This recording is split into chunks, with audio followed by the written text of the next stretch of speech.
Welcome back to the show, and now let's continue with the fun. The world-famed Kenyan bracelets have brought a lot of attention to beadwork as an art, and locally, artists have taken this as an opportunity to push the limits they can in this particular form of art. We caught up with this following beadwork artist, and this is what he shared. Enjoy! Beadwork is among the most common forms of art in Kenya and Africa at large. Decade after decade, generations of artists have strived to be innovative with this type of art by giving it an atypical contemporary approach. From my childhood, I was into art and I used to draw a lot. But after finishing high school, I got interested in what can I make money from my art. That's how I got into beadwork. Because guys in Kite, they make beads and then they sell. So kuna hizo areas my boys wanachill wakishona. So that's how I started beading. And then from there, nikaona your space, people are just concentrating on hand pieces, and nilikuwa nataka to think outside the box. So it got to a point where I stopped going there. I got my own space. Nilikuwa nashonea hapa. So in that process, I end up creating like a style that I think is my own.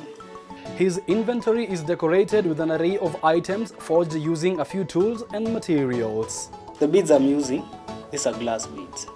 Yeah, actually glass beads, I think these are the smallest kind, the small versions, but there are plastic beads which are bigger.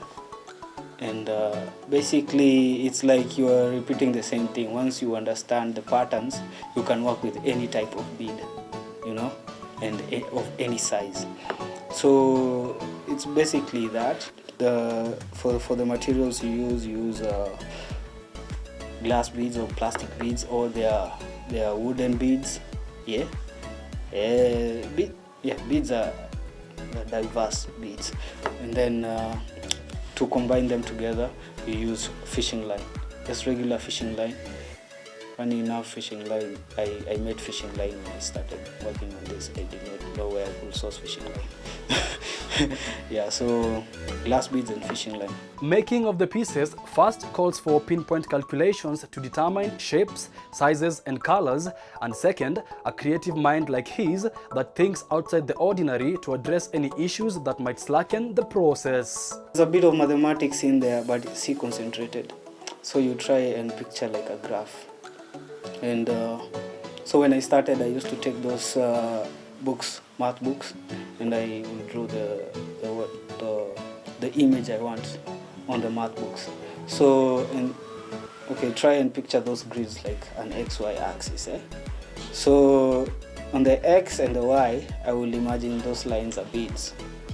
So I would go and like draw some small circles and indicate like this is red with like the letter R, and yeah, so that's how I came up with that imagination. But as time progressed, I realized, oh, there are softwares for beading.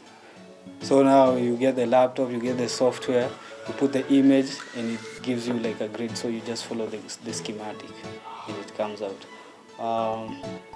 So when I was in campus, I studied mathematics and computer science. Yeah, and I saw that there was a link because the beadwork and the programming element, it's like you're trying to solve like a problem.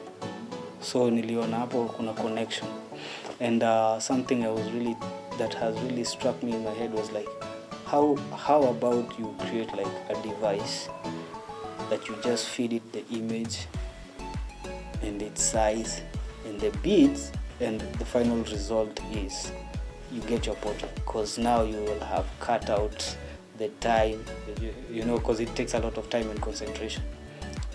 Yeah, and so far nimeundaunda hiyo software, sijamaliza software.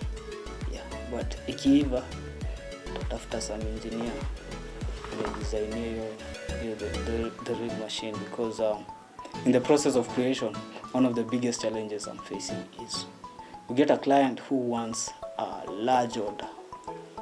And you can imagine somebody tells you, oh, I want a piece like this, I want 30 pieces, I want them in a week's time. Like, how are you going to do that? It's called a right-angled print. It's a right-angled print. I don't know if you can zoom, but it's like you're creating star shapes on the pattern. There is another method called peyote. It's like you're unashona uzi. Yeah. So this is like a right-angle stitch. So when I say my style, and I refer to thinking outside the box, I started asking myself, can I create images using these beads? Can I create a canvas? Can I start painting and drawing using these beads? So that's how I ended up creating measures like this.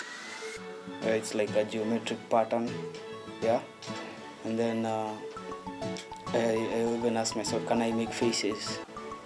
So I have pieces where I've created people's faces. I have pieces where I've created emojis. Just thinking outside the box.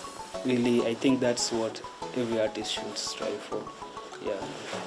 So when I say emojis, I mean things like this. Yeah. Like the Kenyan flag, which is like a synonymous thing. But yeah, just thinking outside the box, putting it in a key holder or something. Yeah, there's like this pineapple piece, which it's actually simple to make once you have got the print, but figuring out how to place the beads so that the image appears, that's where most people choke up. Social media, referrals and networking have been the major constituents of his marketing channels. The best source of market this far is word of mouth. And maybe I go to an event where I'm showcasing, interact with people, they like my product, we exchange contacts.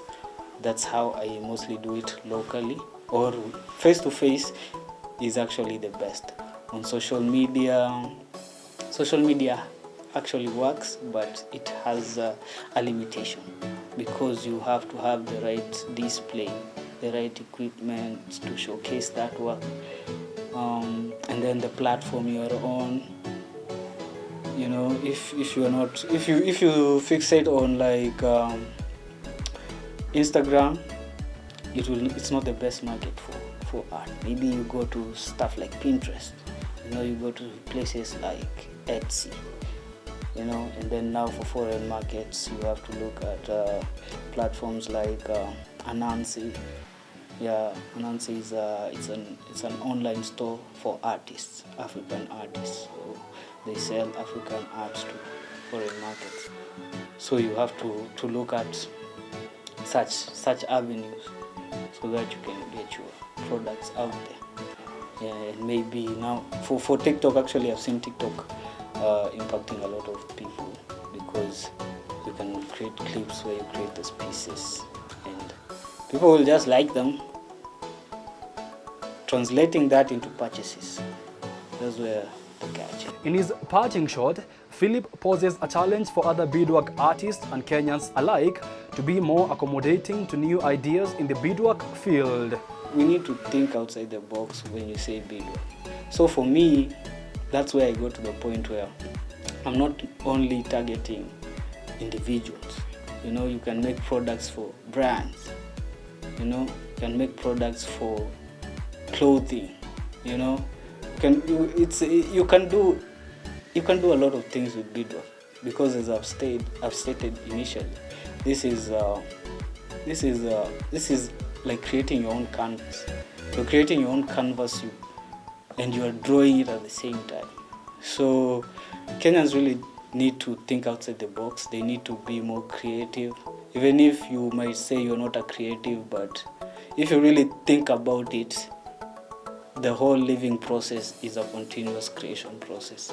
So any person can create. By your mere existence right now, you are creating something. So why don't you just sit down and say, oh, I don't want those regular bracelets. I want my bracelet to look like this. Yeah, I want a vest out of beads, something I can go swimming with. I want beads on my cape. I want beads on my shoe. You can get me on my Instagram handle at Lukman_creations.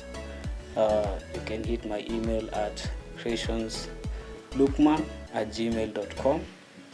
You'll be able to contact me through there, and hit me up. Let's do some business. Let's create something interesting.